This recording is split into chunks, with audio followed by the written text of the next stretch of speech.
चाहती हूँ कि पटौदी क्षेत्र में हर बच्चा अपने इस हक के लिए लड़े, उसको हर तरह की एजुकेशन प्रोवाइड हो, चाहे हम कंपनियों से मदद मांगे या सरकार से मदद मांगे, तो राइट टू एजुकेशन हमारा हक है। और जो दादा दादी, I think Nana always used to say कि work hard, knowledge is the most important thing.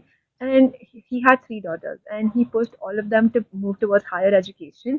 So I think Nana was a huge part of pushing me towards doing my best in studies all the time.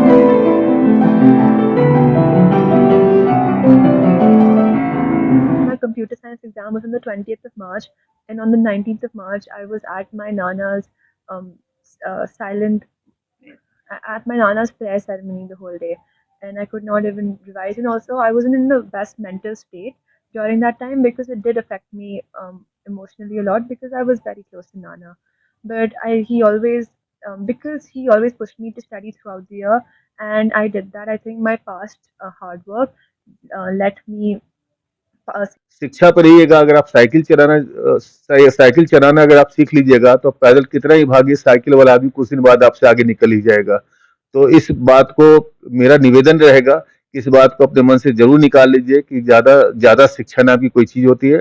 आदमी को हमेशा शिक्षित होने का प्रयास करना चाहिए और अपने दिल पे हाथ रख के पूछना चाहिए कि उन्होंने डिग्रियां ली है या शिक्षा ली है। अगर वो शिक्षा ली है तो आप मेरा बात मानिए, आपको कभी धोखा नहीं होगा और आपको आपकी मंजिल जरूर मिलेगी। नमस्कार, मैं धीरज शर्मा भारत जागरण न्यूज़ में आपका स्वागत करता हूं।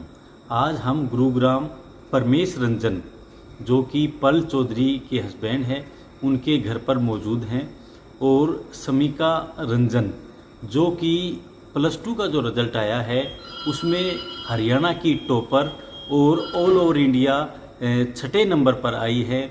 तो आज हम उनसे बात करेंगे, समीका रंजन जी से भी, और उनके जो पेरेंट्स हैं उनसे भी बात करेंगे।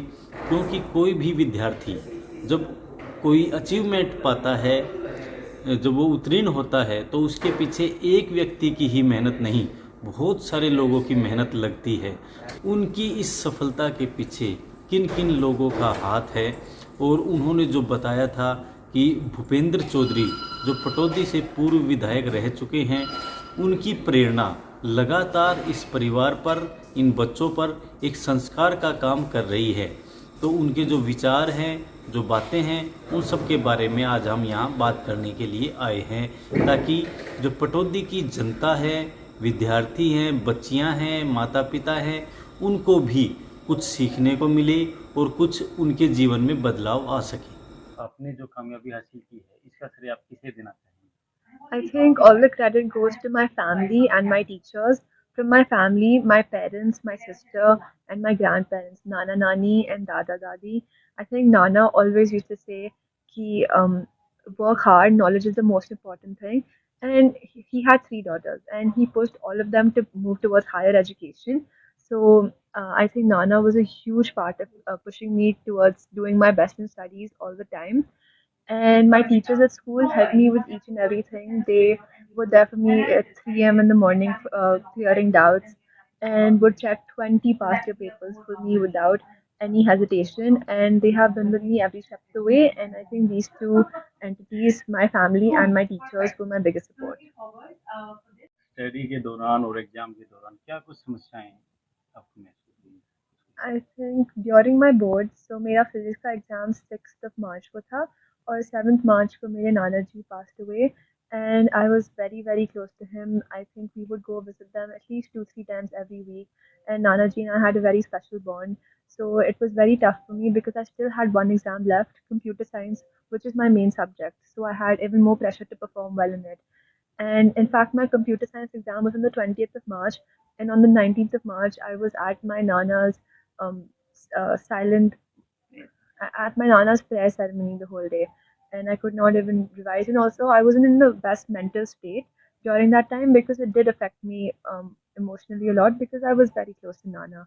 But he always, because he always pushed me to study throughout the year, and I did that. I think my past hard work let me sail through the exams comfortably. आपकी जो family है, एक राजनीतिक भी है और समाज सेवा से जुड़ी हुई है। तो आपने कभी इस लाइन में कुछ काम करने का प्रयास Yes, so I've done a number of things. I have taught underprivileged students computer science, which is the subject I plan to pursue. So I've taught them skills like Microsoft Office, Microsoft Word, something that you need in a daily if you apply for jobs in computer science. So you these are essential skills that you need to know. So I did teach, I think, young students from grade 6 to 9 these skills in underprivileged schools.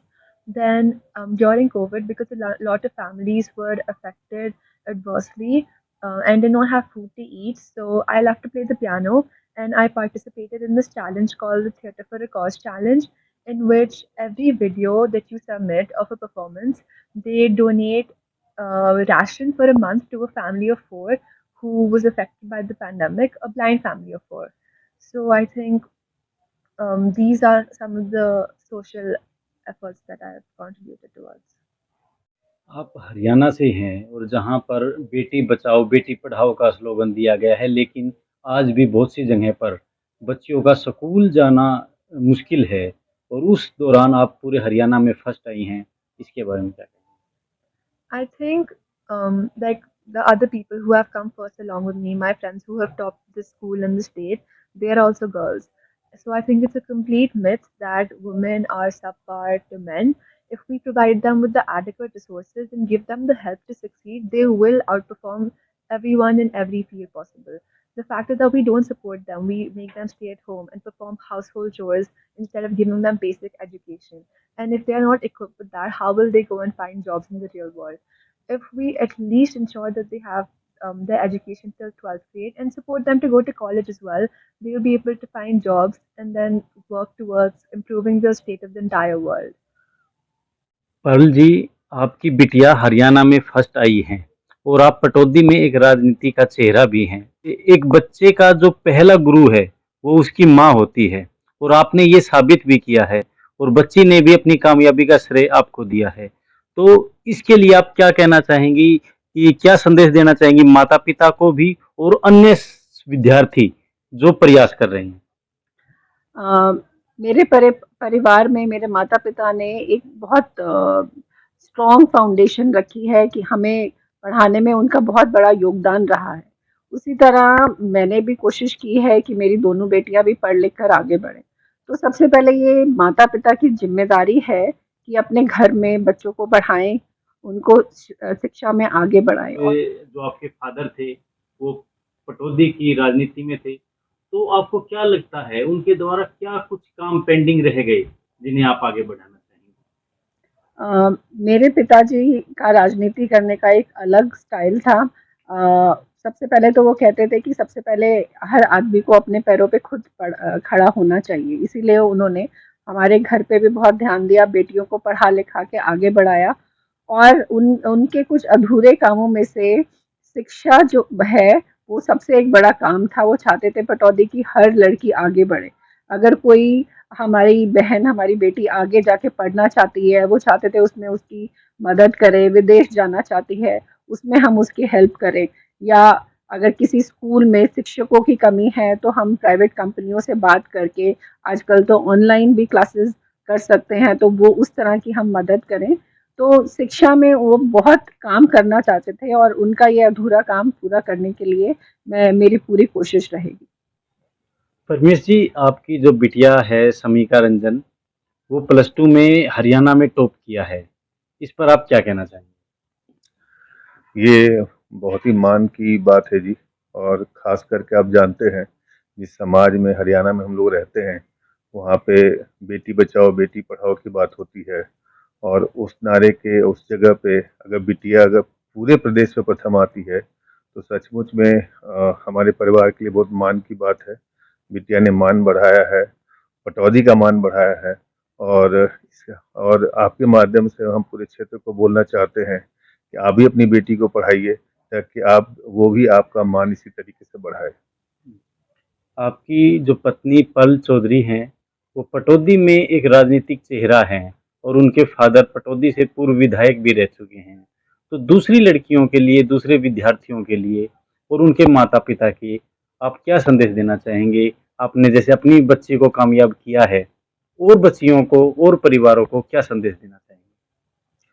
तो जैसा आपने बताया कि चौधरी साहब जो हैं, उन्होंने अपनी बिटिया को जब आज से करीब करीब 25-30 साल पहले की बात हो रही है, जबकि पढ़ाई बेटियों के लिए पढ़ाई का माहौल और भी कम था, क्योंकि अगर माहौल ने अगर अच्छे से होता तो इस नारे की जरूरत नहीं पड़ती बेटी बचाओ बेटी पढ़ाओ की। तो अगर उसमें उन्होंने बेटियों की पढ़ाई पे ध्यान दिया और उन्हें अच्छे से अच्छे पढ़ाई करवाई, जैसे पर्ल चौधरी आपको पता होगा कि वो दिल्ली विश्वविद्यालय से भौतिकी में उसने एमएससी कर रखा है और फिर जाके उसने लॉ किया है। और आज जब हमारी बिटिया की बात आई तो पर्ल ने भी उसी तरीके से ध्यान दिया कि जो मौका उसे मिला था वही मौका हमारी बिटिया समिका रंजन को मिले। अब जब हम जो ये पिछले 30-40 साल से हमारे पर्ल के डैडी जो है उस क्षेत्र में काम करते रहे हैं, तो उनकी कोशिश हमेशा से ये रही है कि आप अगर आदमी बच्चे को शिक्षित कर दोगे ना, तो वो उसके साथ हमेशा से रहता है।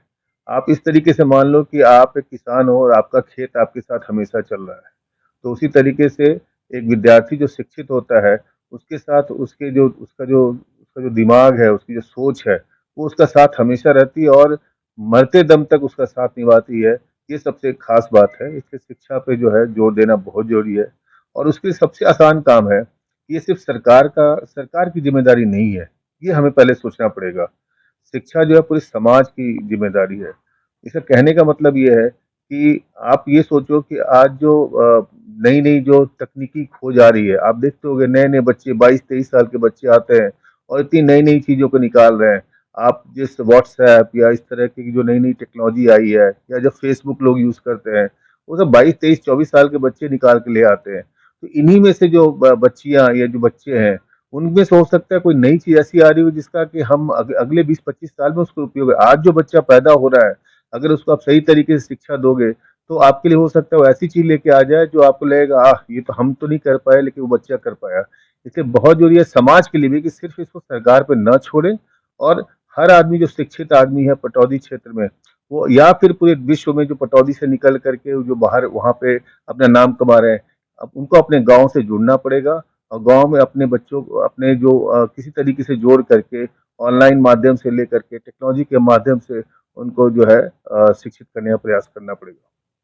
देखने को मिलता है कि बच्चों के लिए संसाधनों की भी कमी है और मोटिवेशन की भी कमी है। अक्सर ये धारणा बन चुकी है कि ज़्यादा पढ़े लिखे बच्चे कुछ नहीं कर सकते, ज़्यादा पढ़ाई लिखाई से कोई फ़ायदा नहीं होता है। तो थोड़ा-सा इस पर प्रकाश डालिए, क्या कहना चाहेंगे आप? आपने बड़ी अच्छी बात कही अभी कि मोटिवेशन की कमी है और आदमी को जब तक मोटिवेशन की कमी रहेगी ना, तब तक संसाधन का आप कितना भी दे दो कुछ भी नहीं होने वाला है। तो सबसे जो महत्वपूर्ण बात है कि आदमी में सोच होनी चाहिए। रही बात और सोच का मैं एक जवाब आपको बताना चाहता हूँ उदाहरण कि आप एक बार सोच के देखो कि 1954 में और करीब उसी के पहले जब तेनजिंग नोर्गे और एडमंड हिलेरी गए थे माउंट एवरेस्ट पे, उसके पहले आदमी की सोच ही नहीं थी कि हम माउंट एवरेस्ट पे चढ़ सकते हैं। सोचते तो हमारा आदमी का तो काम ही नहीं है, तो हो ही नहीं सकता है। और आप ये देखो आप कि जब पहली बार वो 1954 में गए और उसके बाद फिर थोड़ा 7-8 साल का गैप रहा, फिर एक दूसरे पर्वतारोही लोग गए और एक तो संतोष यादव जी का मुझे याद आता है कि वो जो है वो तो इतनी बार जा चुके हैं, कभी ऑक्सीजन के साथ, कभी बिना ऑक्सीजन के साथ और अब तो माउंट एवरेस्ट के कैंप लगते हैं। मेरे कहने का मतलब ये है कि जो सोच उन्होंने शुरू वाले लोगों ने रखी पर्वतारोही ने, तभी तो आज माउंट एवरेस्ट पे कोई भी आदमी जो मेहनत थोड़ा सा भी सोच रखता है वहां चला जाता है। अब बात आते हैं शिक्षा पे कि अगर हम यही चीज अगर शिक्षा के लिए रखेंगे तब हम जा करके जो है ना हम इस पे विजय पा सकते हैं। और सबसे हंसना तो नहीं चाहिए लेकिन मुझे थोड़ी सी इस पे हंसी आ रही है इस बात पे और ये हंसी नहीं आ रही आप बोलिएगा मुझे दुख के साथ हंसी आ रही है कि ज्यादा पढ़ाई जो शब्द है ना वही अपने आप में गलत है क्योंकि हमने जितने भी बड़े बड़े विचारक हुए हैं या वैज्ञानिकों का पढ़िएगा वो हमेशा बोलते हैं कि हम अगर जितना आप पढ़ाई करते हैं तो आपको लगता है कि मैं तो समुद्र के किनारे उस कण के समान हूँ। अगर जो बहुत सबसे बड़े बड़े लोग उनको ऐसा लगता है कि मैं तो और अनपढ़ हो गया हूँ, यानी उनको और भी पढ़ने की जरूरत है। शिक्षा एक ऐसी चीज है जो आदमी जन्म के साथ जो अंतिम दिन होता है उस समय तक शिक्षित होते रहता है, तो ज्यादा शिक्षा की तो कोई बात ही नहीं है। हाँ उनका शायद कहने का मतलब डिग्रियों का होता होगा, तो वो जिस डिग्रियों की बात लगता है कि शायद उस डिग्रियों से नौकरियों की कमी है, बेरोजगारी है, तो उन्हें लगता होगा शायद इसको पढ़ कर क्या करना, शायद उसकी जगह पे कुछ और सीख ले। बट ये है कि अगर आप शिक्षा पर रहिएगा। अगर आप साइकिल चलाना अगर आप सीख लीजिएगा तो पैदल कितना ही भागिए, साइकिल वाला आदमी कुछ दिन बाद आपसे आगे निकल ही जाएगा। तो इस बात को मेरा निवेदन रहेगा कि इस बात को अपने मन से जरूर निकाल लीजिए कि ज्यादा ज्यादा शिक्षा नाम की कोई चीज होती है। आदमी को हमेशा शिक्षित होने का प्रयास करना चाहिए और अपने दिल पे हाथ रख के पूछना चाहिए कि उन्होंने डिग्रियां ली है या शिक्षा ली है। अगर उन्होंने शिक्षा ली है तो आप मेरा बात मानिए, आपको कभी धोखा नहीं होगा और आपको आपकी मंजिल जरूर मिलेगी।